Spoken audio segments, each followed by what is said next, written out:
Colleen Stan était une jeune femme pleine de vie née en Californie en 1957.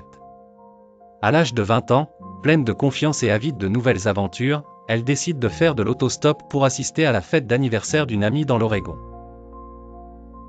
À cette époque, en 1977, l'autostop était une pratique courante, surtout chez les jeunes Américains.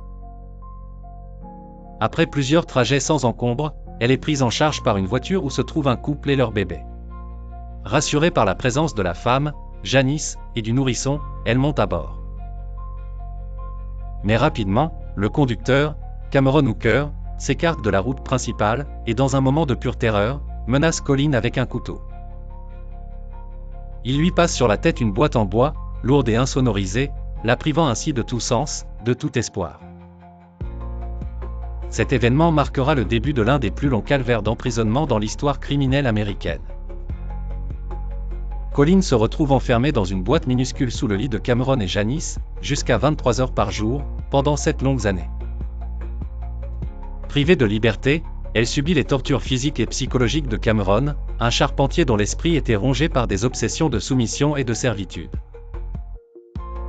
Il parvient à endoctriner Colleen, lui faisant croire qu'elle est surveillée par une organisation secrète, The Company, prête à détruire sa famille à la moindre tentative de fuite. Cameron va même jusqu'à lui faire signer un contrat d'esclave, un document macabre qui symbolise sa possession. Elle vit dans la peur constante, mais, ironie du sort, obtient progressivement plus de liberté, arrivant même à sortir pour travailler un peu, toujours sous le regard menaçant de cette organisation fictive.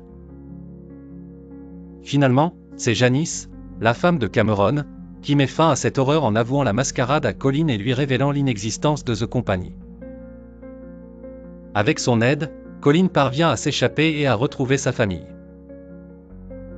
Ce n'est qu'après un mois de récupération qu'elle trouve enfin la force de contacter la police. Cameron sera arrêté, jugé, et condamné à 104 années de prison.